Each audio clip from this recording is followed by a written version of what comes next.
Hello everyone, I'm Jen and I make useful English Lit study videos on Shakespeare, poetry, fiction, literary ideas and more to help you become a literary expert. So if this sounds like exactly what you need, make sure to hit the subscribe button below.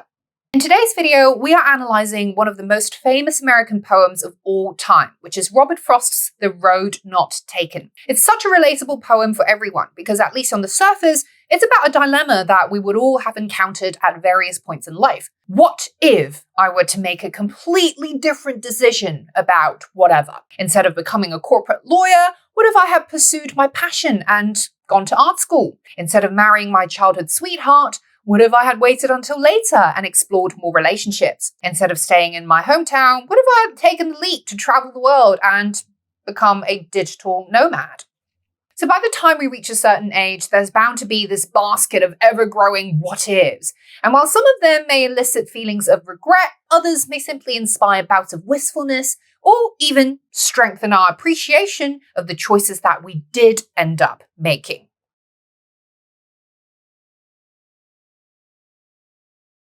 So the interesting irony about Frost's poem is that he apparently wrote it to poke light-hearted fun at his friend and fellow poet Edward Thomas, whom he became friends with during his stint in England in the 1910s. Supposedly, Thomas would often dilly-dally over which path to take when they would go on their walks in the woods, which was a point that Frost would poke fun at his friend for. But over the years, this poem has resonated with speakers on a much more solemn note, taking on a level of philosophical gravitas and introspective depth that perhaps Frost himself may not have even intended. The poem could be read as a wistful meditation on the roads not taken in one's life, with a mix of regret, longing, but also relief over having taken a road that ended up not so bad after all. Of course, there's always the lingering thought of whether the grass really is greener on the other side, and if the infinite unexplored paths would have yielded better, more exciting, and more rewarded opportunities. And often, it's precisely in the not knowing that agonizes and fascinates us in equal measure. So in the rest of this video, let's explore how these themes are presented through Frost's wonderful poetic craft.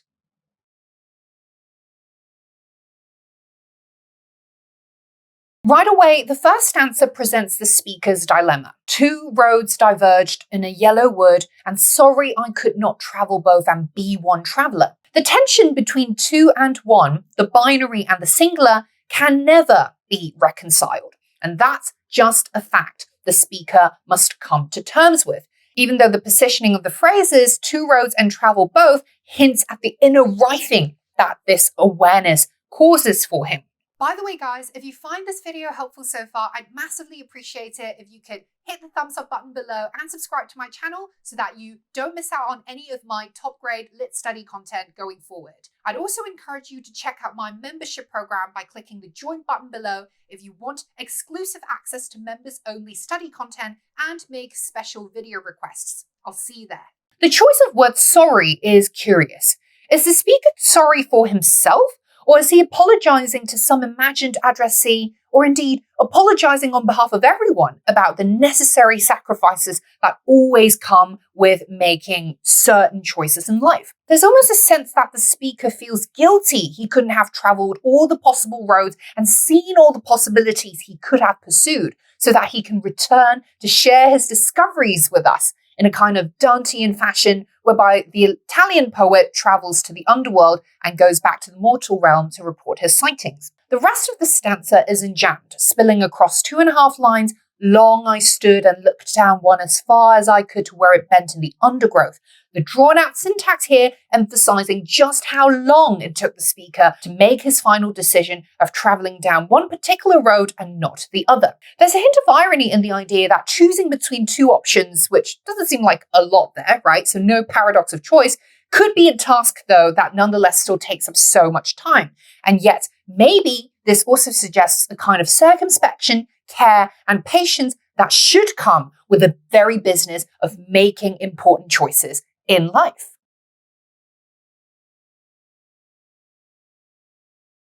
Now, with the turn into stanza 2, the speaker surprises us with the matter-of-fact statement of then took the other.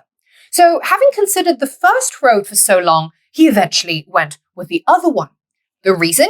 Well, in his mind, he remembers that the road he took as having perhaps the better claim because it was grassy and wanted wear, i.e., the grass there looked greener and fresher, with fewer people seemingly having stepped and travelled through it. This suggests that sometimes we make supposedly important life decisions on a whim, attracted by a prospect's superficial qualities rather than basing it on any logical, well thought out, considered assessment. But very quickly, the speaker revises his claim and reveals that actually both roads had really been worn about the same. And into stanza 3, he continues to say that both that morning equally lay in leaves no step had trodden black. So in hindsight, both roads actually seemed equally appealing.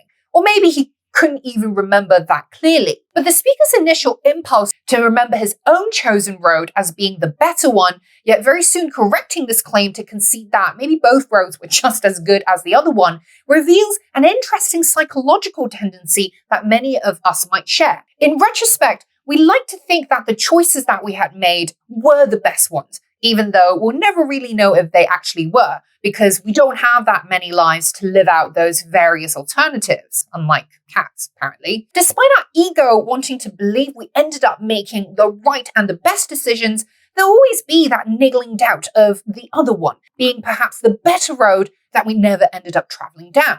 The speaker's whimsical explanation in line 11, "Oh, I kept the first for another day," could be read as a humorous deflection of the agony of not knowing what the first road could have held in store.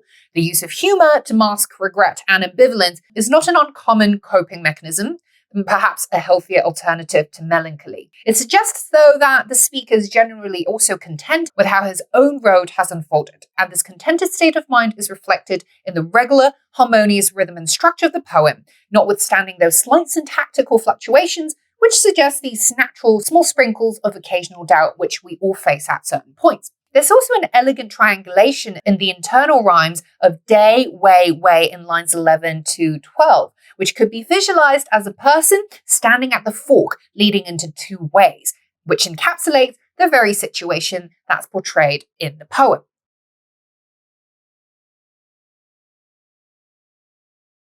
Now, the final stanza echoes the first one with the motif of tension.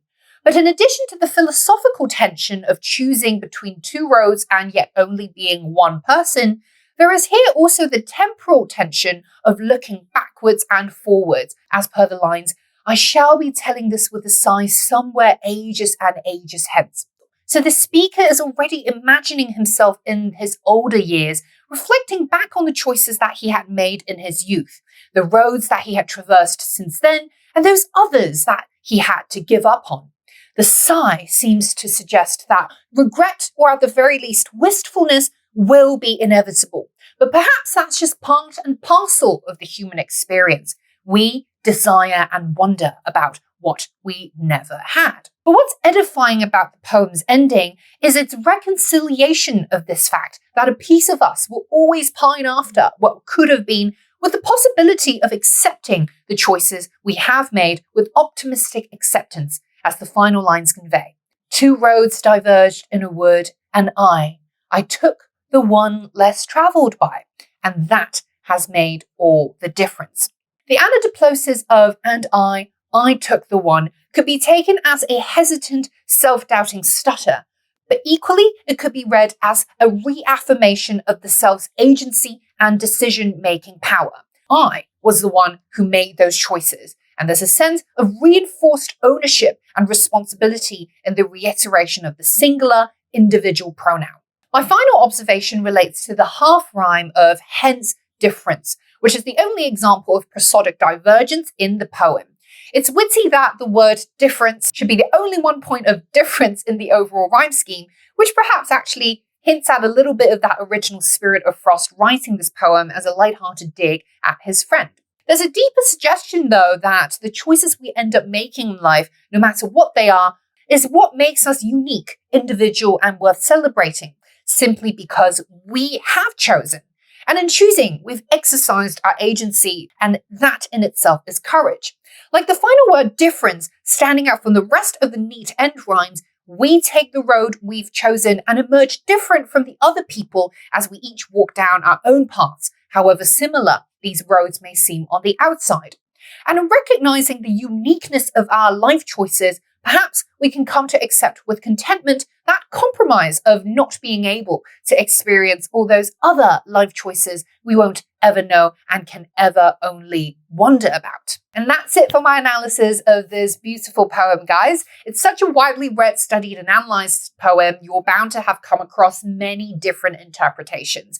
But as I always say, no interpretation that I or anyone else offers should substitute your own insights. And our ideas are ultimately just there to help inspire you to think deeply about literary writing. And then, of course, to ultimately come up with your own unique insights and analysis. We could all be reading the same text, seeing the same thing, but we're bound to each get something different as we approach the poem with our individual experiences, feelings, thoughts, and personalities.